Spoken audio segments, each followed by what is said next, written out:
Threats of all-out war grow between Israel and Hezbollah, a country that also hates another guy by the name of Hasan. This time, I'm, of course, talking about Hasan Nasrallah, which is the general secretary of Hezbollah in Lebanon. Israel doing the classic, we're a fucking fascist country that is trying to do a final solution, but let's open up a new war front. That'll work this time around. Trying to, move their interest to Lebanon. Ben Wiedemann is in Lebanon, where life goes on as the shadow of war looms large. It's a day of joy and celebration here in South Lebanon. Israeli forces are just about 5 miles away from here, but nonetheless, here in the town of Hasbaya, there's a wedding going on. It didn't seem right to spoil Mashallah, a mashallah. day for newlyweds Taimur and Fatin with questions about the dark clouds hovering over Lebanon. But one guest told us off camera, we're celebrating here while war is around the corner. Hasbaya has been spared the worst of the barrages and counter-barrages between Israel and Hezbollah. Here they stop anyone from firing towards Israel. Parliament member Ilyas Jarade was elected to represent Christians in this area. Majority of the southern people, majority of the Lebanese people, from all sects, all religions, all parties, they are, in one way or another, they are committed with the Palestinian. Oh, thank you. Everyone we spoke with had a completely contrary opinion. Few people wanted to speak on camera about the looming danger of war for fear of repercussions. Off camera, we got an earful. There is zero appetite for escalation, little support for Hezbollah.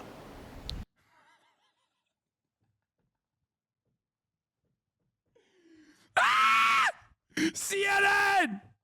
What are you doing? Oh, off camera, hey guys, I'm hanging out with my friends. I'm hanging out with all of my friends.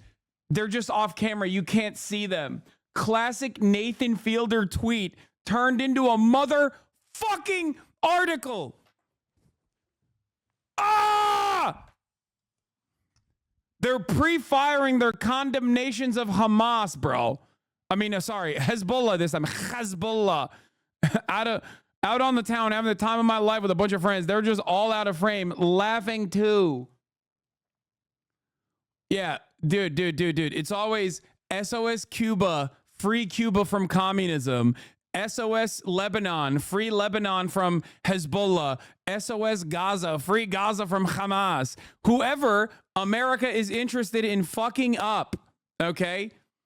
It's just there's always people going, please, my people yearn for freedom. Free Iran. Free myself. Free my boys. Okay? How? Yeah, free China from the CCP. We want the Falun Gong. Free Iran by nuking Tehran. We want the MEK. Please bomb us. I take your point, but do you think a lot of the Lebanese beyond the most core elements of the Shia community actually support Hezbollah? Many Lebanese blame Hezbollah for the country's political deadlock and economic ruin. Okay, first of all, people can believe a multitude of different things inside of a country. That doesn't make it correct. Secondly, okay, ultimately, if given the choice between who is the worst person here, who is the worst political entity here, the answer is identical to what you see in fucking Gaza. Okay, which is, it's still Israel. That's it. It's still Israel. You don't have to fucking love Hezbollah to be like, Israel should not invade Lebanon. It did it already, and it failed, okay? Why? Because of Hezbollah. Israel at this point basically is the Hillary Clinton of countries, okay? Anytime she gets involved, everyone goes, oh, okay, they're the bad guys. Never mind. And the people resisting against Hillary Clinton, they must be the good guys. That's what's going on. The South was deserted by the government. That's why Hezbollah exists. They literally let Israel in, and Hezbollah was the only answer that kicked them out. Exactly. It's like people don't understand how this group organized, okay? And like why it fucking exists. Lebanon as a country, or rather more clearly as a project, is already, you know how the old saying goes, like, oh, two Jewish people, three different opinions. It's like Lebanese politics is even worse than that. It is impossible to decipher. It is the most sectarian, most insane fucking country in terms of its governance, okay? It's fundamentally broken alongside like ethnic boundaries, religious boundaries. It is fucking ridiculous. But ultimately, it doesn't matter. You know what's fucking unifying? Unless you're like a phalangist, ultra-nationalist Christian psychopath who rabidly wants to do a pogrom to every Muslim in Lebanon, okay? With the exception of that one unique group, which of course aligned with Israel, by the way. The Sabra and Shatila massacres were conducted by those guys. Unless you're like a literal fucking terrorist, there's one guy that is the worst guy in the room. That one guy is Israel. It is the unifying principle. Look at fucking Yemen. Dudes that were literally murking one another in Yemen. Different groups that were unironically fighting against one another while there was an ethnic cleansing going on in Yemen, all rose up in arms and were like, nah, fuck this shit, dog. Okay, Ansar Allah, you're good. You're good in my fucking book. I know I was killing you months ago, but honestly, you guys are fucking dope now. I take it back. I take back everything I said. I was unfamiliar with your fucking game because guess what, dude? We really like what you're doing, resisting against Israel's apartheid, resisting against Israel's ethnic cleansing, and fucking, taking over ships in the Red Sea. Yeah, the evacuated president of Yemen literally said, I support the Houthis in their blockade. 85-year-old Abu Nabil has seen it all. War and civil war, invasions and occupation. War is ruination, he says. In war, everyone loses, even the winner. Abu Nabil knows of what he speaks. Since October, Israel and Hezbollah and its allies have been engaged in low-intensity warfare, largely limited to the border. If full-scale war breaks out, that war will spread well beyond the frontier on both sides. Israel about to fucking create a situation where there is no more sectarian infighting because it becomes the United State of Hezbollah, okay? Hezbollah came into power and existence as a consequence of the last fucking time Israel tried to do some fuck shit in Lebanon. What are you doing? Israel literally is the greatest ally of Iran at this point in the region, in the same way that Vladimir Putin is the best ally for NATO. Like, not a better adversary could ever exist for NATO.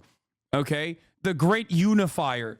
Like, I've said this before, invading Ukraine was so fucking unimaginably bad as a move by Vladimir Putin. It literally gave a gift. It literally gift wrapped the greatest gift of all time to every NATO general. Okay, they should be fucking on their hands and knees kissing the altar of Vladimir Putin every goddamn day of the week. Israel's kind of doing that right now by unifying a region against it. The great unifier, Israel.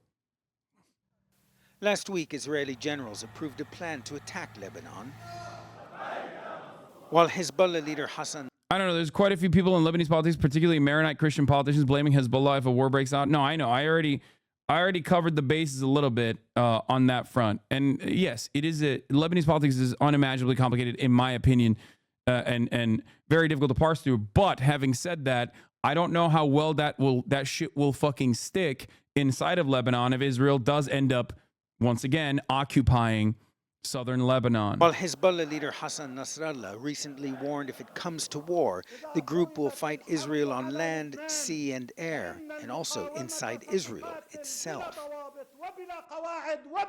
The Iranian-backed group's sophisticated attacks have surprised Israeli officials, including precision strikes on surveillance posts on the border, shooting down high-flying Israeli drones and knocking out anti-missile and anti-drone defenses, and posting online more than 9 minutes of what it claimed was drone footage of sensitive military and civilian infrastructure in and around the city of Haifa. The bell summons the faithful to Mass in the predominantly Christian town of Marjayoun. More than 90,000 people have already left the south for safer ground. Amal says she's determined to stay, but adds, if things escalate to war and it reaches here like it did before with some shelling, of course, like others, we'll have to leave. For now, they can only pray for peace and hope those prayers are heard.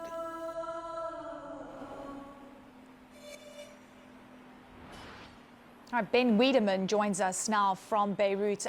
Ben, I want you to unpack this for us because the rhetoric has definitely changed. Bro, they're fucking, even their wafers are better, bro. I'm sorry. Okay? That's crazy. Even the Christians on that other part of the fucking world are operating with, like, they got better waivers and shit. Is crazy to me. There's a sense and major concern about potential escalation. Israel last week approving operational plans for potential offensive in Lebanon. Netanyahu saying they might shift focus to Lebanon. How are people responding on the ground, and what are they reading into this new rhetoric about the prospect of a bigger conflict?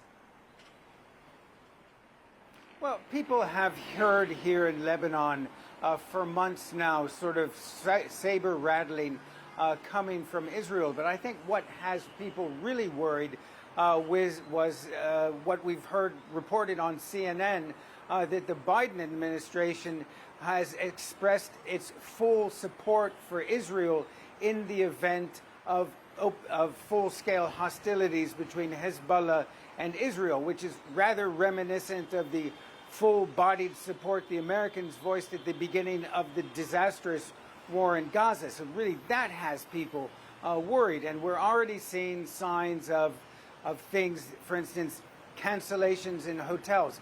Lebanon in the summer, Lebanon is highly dependent on members of the Lebanese diaspora and tourists to come here to bring badly needed hard cash. There have been many cancellations at hotels and elsewhere. We also know that Kuwait, Sweden, and North Macedonia have warned their citizens not to travel to Lebanon under the current circumstances, and those who are here to leave immediately. This is reminiscent, of course, of the kind of things we were seeing back in October last year.